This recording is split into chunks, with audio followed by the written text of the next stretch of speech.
Welcome to the GCN Tech Show. This week with two main points of discussion. Firstly, why I think £1,000 bikes are incredible. And then also I want to talk about bike helmets because 2 weeks ago I had a crash. Yeah.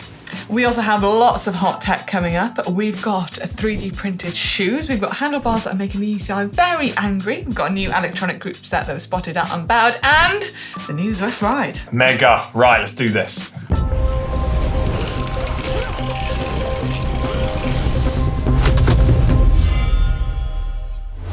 Right, first up, this week I want to talk about budget bikes in and around the £1,000 mark, which, let's be clear, is still a reasonable amount of money. It's still a lot of money. But I feel it is a little bit more friendly on the budget side. Yeah, especially when bikes can cost upwards of 10 grand. Exactly. Here on the Tech Show, we're often talking about the latest high-tech equipment and bikes, which understandably cost a lot of money. Some people love that, but some people also want to see more budget-friendly stuff.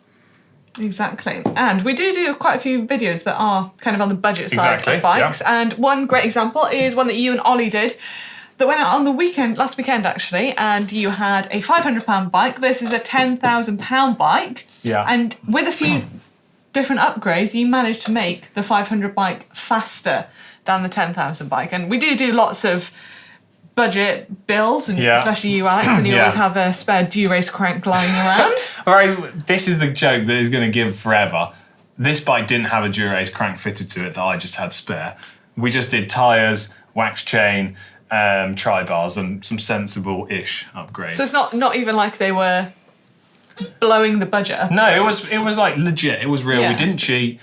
And some people loved it, and some people were like, oh, you're still cheating. But we weren't. Anyway, look, I want to make my position here clear. I think budget bikes are fantastic, but I do still appreciate and really like the new expensive stuff.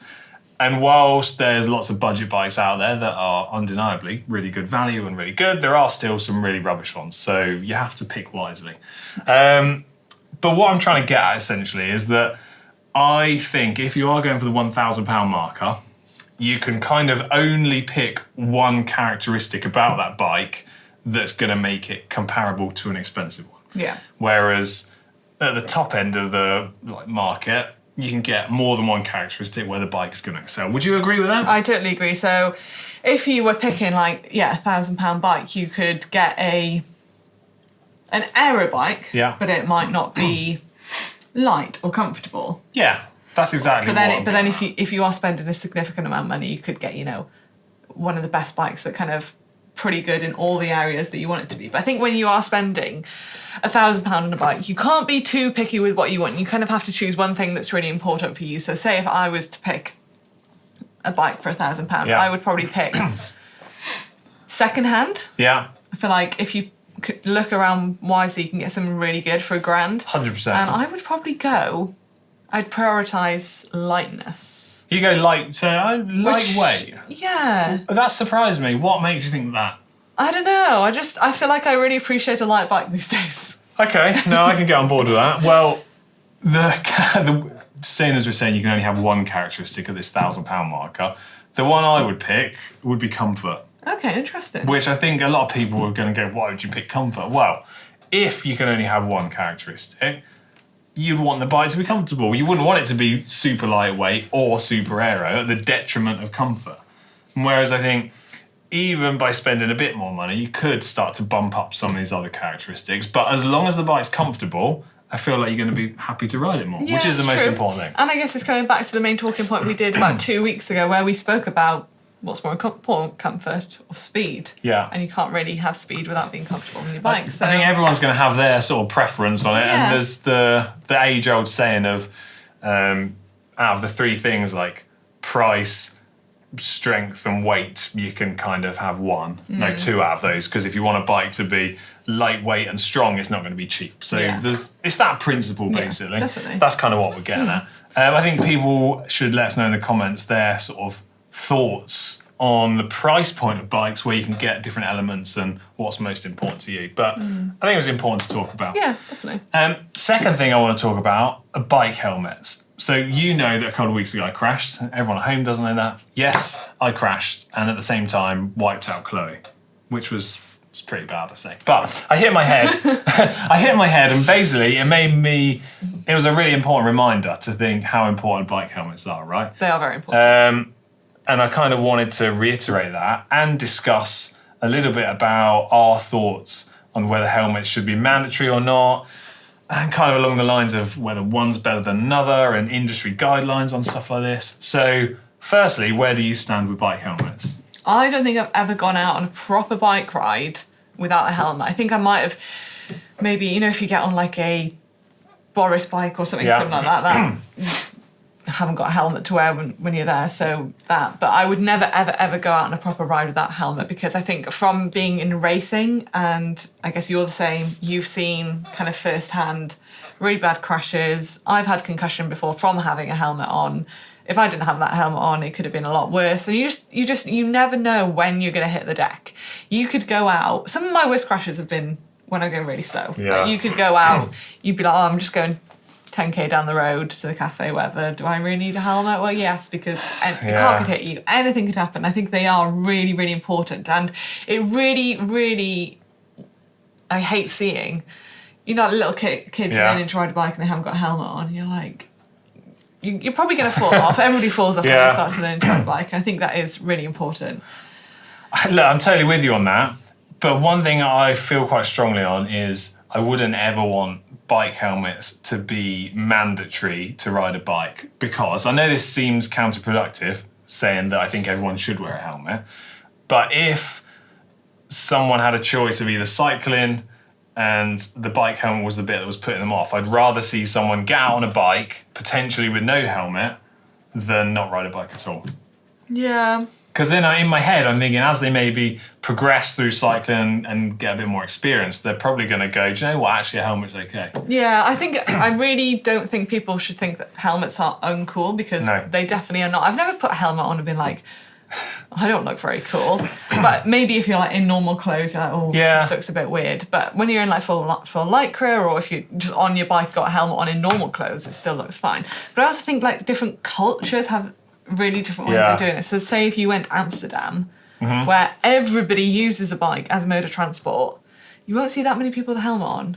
No, you won't. Like as you say, it's a real like cultural thing. Yeah, I think because I've been brought up, wear a helmet since I was literally could get on a bike. I think that's just ingrained in me. But I think it's different for everybody. I don't think anyone could ever argue that wearing a helmet isn't safer. Like I think it's undeniable that a helmet is safer than not having one. But people have to weigh up their thoughts on how highly they rank it or not. Yeah. Nonetheless, what is important to know is that I found it quite interesting that there's real strong guidelines and regulations around how helmet manufacturers can advertise their helmets, because I don't think anyone can say that their helmet is safer than another one, because they've all had to pass the same safety test essentially. So my advice would be choose a helmet from a reputable brand, and just because one helmet is expensive doesn't necessarily make it better than another. I think the most important bit is to check that they meet all of the safety standards and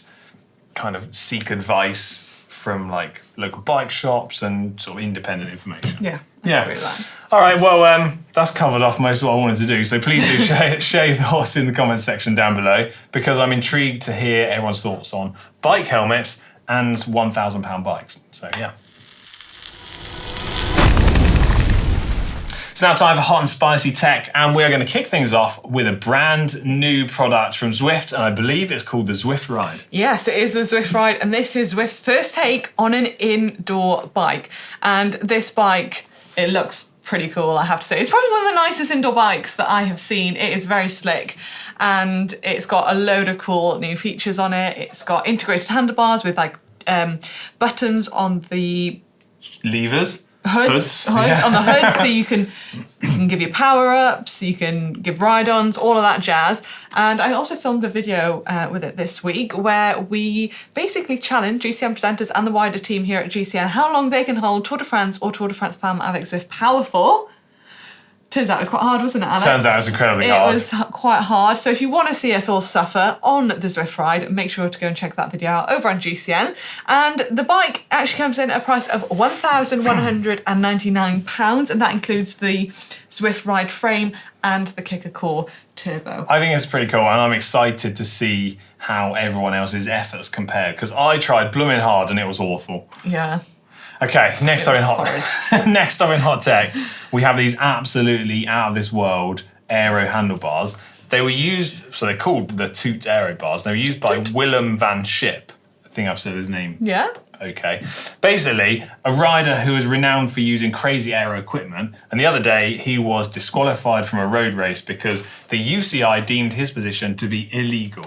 I mean, just looking at this position, yeah, that's not road cycling there. That's not what I'm seeing. So that's too much for you, is it? That is a bit too much. That's taking it a little bit too far for my liking. But it's like the size of that stem. So right, I think the reason. I'm saying I think, because I don't know this for certain, he was disqualified. Our thoughts. Yeah, it's not necessarily for the handlebars, but more about how the handlebars have been positioned onto the bike because of the crazy long stem and the fact that his forearms are resting on the handlebars, which is banned. That is more aero than some people's TT position. Like he Probably, may as well be on a time trial bike there. But yeah, I'm kind of with you on that. that is. I mean, yeah, it's just a little bit too much for me. That can't be comfortable for, say, if you did 180k. 100% that would be awful to ride. I am all for this kind of stuff in racing, but I don't want to see this kind of stuff being used by the general public. Imagine if everybody no, rode around like that. I don't want people to look like that. But I think it's good to see innovation push to the limit. Yeah, but... Okay, so it's a no from you, It's is a it? no for me. Okay, next time in hot tech, Toe Peak have released a new bottle cage, which is made with 50% recycled carbon fibre and is 100% recyclable. It's called the Shuttle Cage Z, and it has received an update and it's gone on a diet. Do you want to know how much lighter it is? Oh, how big of a diet are we talking? It's 2 grams lighter. So it's for cool. a bottle cage. So let's face it, it's not exactly groundbreaking, but it's a nice little addition nonetheless. And it's cool to think that it now meets, let me get this right, the Global Recycled Standard, which has got strict regulations and requirements to get their sort of stamp of approval on the product. I really like that cycling brands are doing more to be thinking more about the environment, I think it's using good. recycled materials. We've spoken about it a few times in the past, have, haven't we? Different stuff like that. Yeah, it's really cool. Next up in hot tech. Next up, Go on. are you ready for this? Yeah. 3D printed shoes. First time we've ever seen anything like these, and these are from Law. Yeah. And basically, you have to go and get your foot scanned in a 3D printed... Well, a 3D scanner. Machine scanner. Yeah. And then they come out with these bad boys, which... I'm not going to say they're the most fashionable shoes I've ever seen, but... Fashion's not really what this shoe is about, right? So No. the Law 1 was the first shoe out, then they've made some tweaks and updates, and then there's now the Law 2. But there's actually 3 different Laws, Yeah, Law 2. So come you've on. got the Law 2 Low Nylon, which comes in at a price of...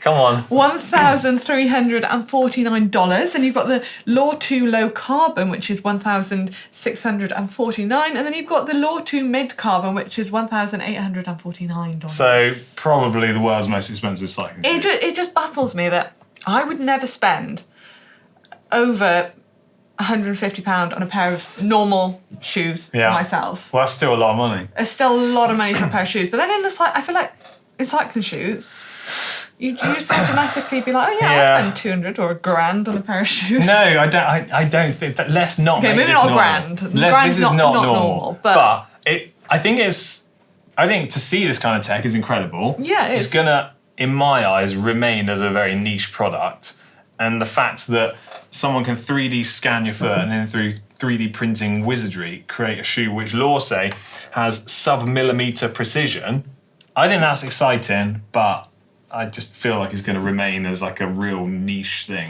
Well, you never know. They might take off. This might just be the first of the future. Well, it 100% would take off if the prices became accessible to more people, in my eyes.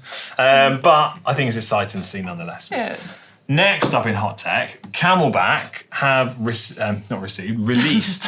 a new bike packing collection. Kind of a bit of a mouthful. Do you know who'd like this? Go on. Connor Dunn. Connor, He loves a bike packing Connor, bag. I think, I might be wrong, Connor has already got one of these on his bike. Really? Yeah. It doesn't surprise me. Every time we go out on a ride, he will find any excuse to have a bike packing bag on the bike, even if we're going to the cafe. Well, I just think he's like prime bike packer. He's a proud bike packer. Yeah, he's mad for it. So there's 5 different packs available. There's a frame pack, which is available in a small and large size, which also has a 2-litre reservoir. There's a handlebar pack, a stem pack, and then 2 different saddle packs. You've got a 9-litre big boy and then a 1-litre small boy. Nice. What is cool though, they're waterproof and they're made from recycled sail material. More recyclable material. More recycling. Do you know what mule stands for? Because this is the range that they're from within Camelback. Do you know? Mother under leotard elephant. Yes, that's exactly it. Well done. No, it stands for medium to ultra long endeavours, which, you know, bike packing I think falls into that category, right? Yeah, definitely.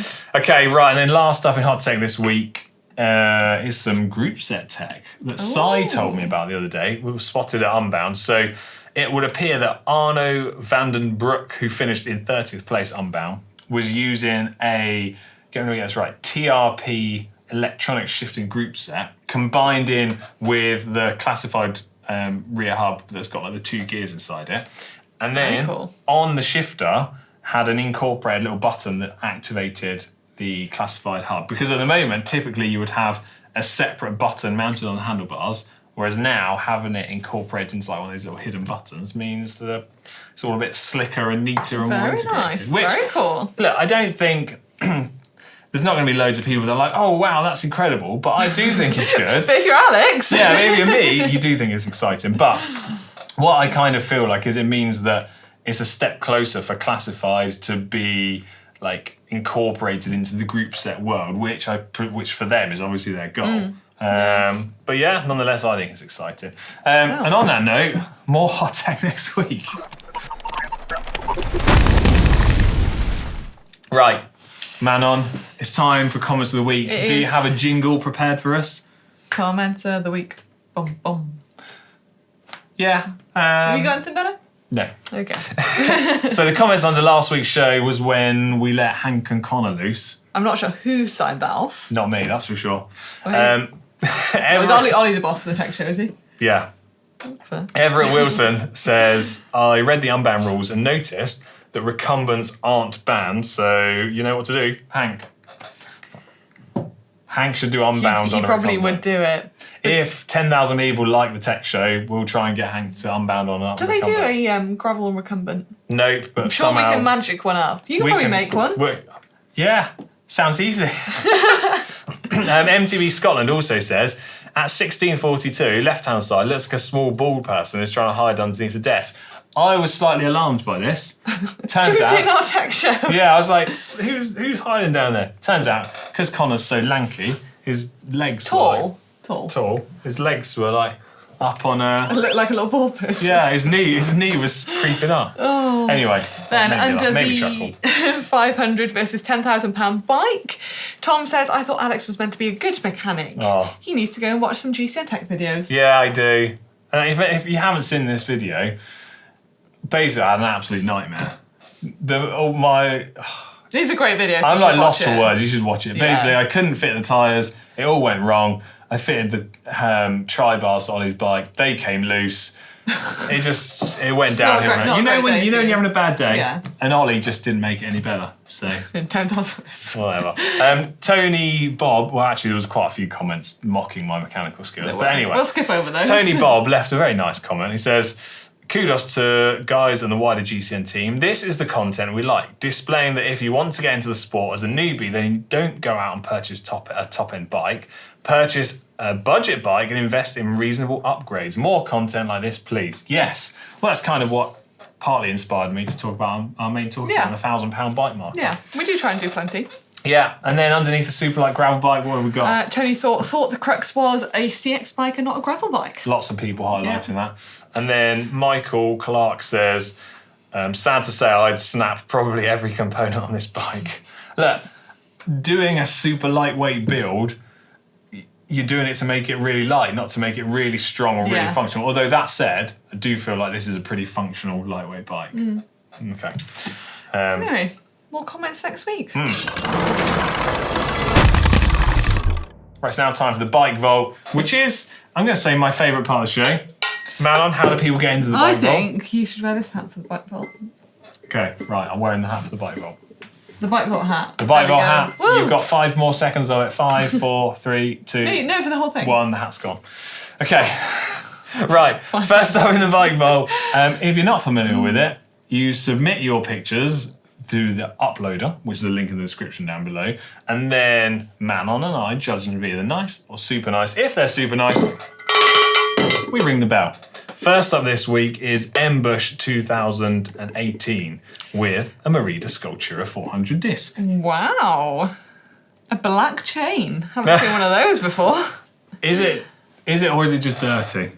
That would have to be seriously dirty and not to get the cassette. So they say this is a DIY sparkle / raw aluminium paint job. Oh, I like this. I like it. I like it a lot. Any sort of the only faults thing with that's the bike? kind of not sitting right with me is the whole Biggie Bigs. Yeah, that's letting it down. If we had a Biggie Smalls, automatically would ring that bell all day long for this bike. So you're just a nice, is it? Yeah, just nice. I like handlebar tape, actually. Yeah, it's cool. Okay, next up, who we got? Next up, we have Warb 73 with a Ridley Canzo Fast. Canzo Fast. I like that. I love the colour of this bike. I like this bike a lot. Love... Gold chain. Oh, gold chain. I've done that in a while. Yeah. It's in the right gear. The Look at that cranks are dinner plate aligned. at the back. Yeah, it's absolutely mad. That's huge. It's bigger than the chainring, I think. Yeah. That's bizarre. Wow. I Nice. can't really find any faults with this No, bike. I think this ticks all the boxes. It's leant over against the wall. There's a minor chance of scratching the lever. Go on. Speak to us. How else would you lean it up otherwise? It's back wheel, but then it might be on a different angle. Shadow stand, just saying. Next up is Ralphie Zner, I don't know. With their first road bike, it's a Rose Reveal AL 105, their first modern road bike, and they did 30 kilometres to check if we put it together with everything the right way. It's nothing like the new bike day feeling, is there? Yeah, I love that. Oh. What are your thoughts on this bike then? Talk me through It's a it. very nice bike. I like the all matte black. It's definitely my cup of tea. We're in Biggie Smalls. We've got the valves aligned. Cranks aren't quite aligned. Oh, I think we can let that go though. Yeah, we can let that go. Backdrop could be better, but it's a nice sunny blue day. It's nice. You got any thoughts? Yeah, I like the bike. I'm upset that the shadows are going over the bike. Like I feel like it's upsetting me slightly, but seeing as the user said this is their first modern road bike, I'm willing to let this slide. I reckon we should give them a super nice. Super nice app. Welcome to the bike vault. Next up is the Bush Ranger. Great username. With a 1979 Jim Bundy steel track bike. Still going strong, they say. Steel going strong. Oh, but I do all my own sound effects.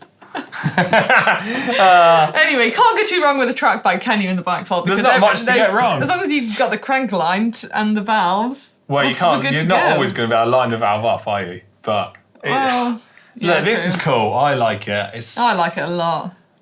Well, should we super nice Yeah, this? that's super nice. Welcome to the bike vault. I'll stop doing that. Okay, next up is Fabs with a Black Heart Road tie. Just finished their new build. Awesome to ride. Oh, this is nice. So the Black Heart bikes are a brand that I'm fairly recently I've familiar never heard with. of them. But they make some cool looking bikes. I gotta say, I am a sucker for a titanium bike. I do love it. I do like the purple touches on this as well. And Got I think, purple brake calipers, rotors, and the bar tape. are they using a shadow stand as well? I think you might be right. Available at shop.globalcyclingnetwork.com if you want to get one yourself for going into the bike vault. Yeah. Standard rule, use a shadow stand, automatic super nice. But this bike's boss anyway. Yeah, it's quite good as well. Who we got next? Next up, we've got J.L. McKittrick. Yeah. Doesn't really roll off the... We've got a 1993 stump jumper gravel bike conversion. I love the stump jumper. You do love the stump jump. A real iconic bike, isn't it? This is one of your favourite iconic mountain bikes. Do you remember what kind of era they were from? 1993. Close. That's good. This is 1993. Well, this one is from, but it's like one of the first mass production mountain bikes that you know all about. Really? Yeah. Manon already told me off camera that she wasn't sure what a stump jumper was.